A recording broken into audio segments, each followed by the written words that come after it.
I just want to make this clear. I hate, and I have no doubt I've done this.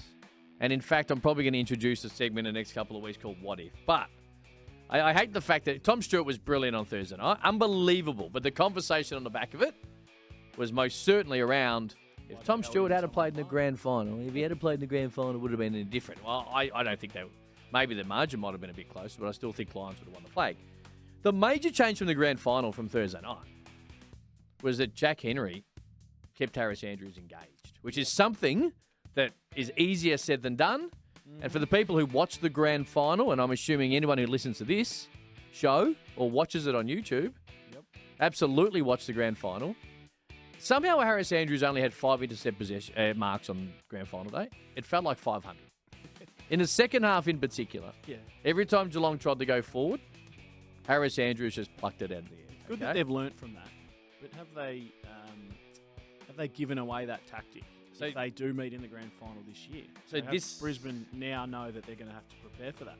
Would you have kept your powder dry if there's a September meeting between the two and then pulled the trigger on it then? Or does it force Harris Andrews into some doubt now when they come up against Geelong? Oh no, I'm going to have a defensive forward playing on me. Well, that's the thing.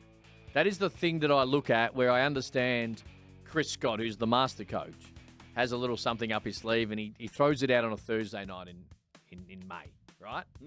But because the fight for the top 4 is so important and so close, it makes it a little bit harder at this time of the year to keep things up your sleeve. Yeah. So I also believe that Chris Fagan kept something up his sleeve as well. What, leaving Tom Stewart to run around by himself? Yeah, I do. Because a tactic. If they get to grand final day again, or prelim, it ain't going to happen. As in he'll be tagged, right? There'll be someone absolutely in his pocket. So Chris Fagan with 2 flags under his belt is like, well, I'm not going to. So Chris kept his powder dry. I think so. And the other Chris wet his powder. He did. But Chris Scott will have another thing up his sleeve. There's no way to it. It blows my mind that Tom Stewart is allowed to not have.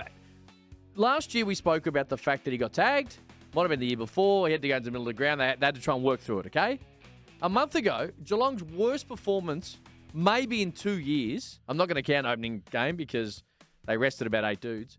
Corey Durden just played a wonderful role on Tom Stewart. Tom Stewart was engaged, couldn't get going. Corey Durden hit the scoreboard and Port won by 8 goals and it should have been 15. And since then, Tom Stewart, who is a freak, a 5-time All-Australian, probably be 6-timer, he'll go into the Hall of Fame and he's allowed to run around by himself. It doesn't make any sense to me. It doesn't. There's some obvious things that we see that I don't know why coaches don't see it or refuse to pull the trigger on. But Tom Stewart should have a defensive forward every week. Every single week. Every week.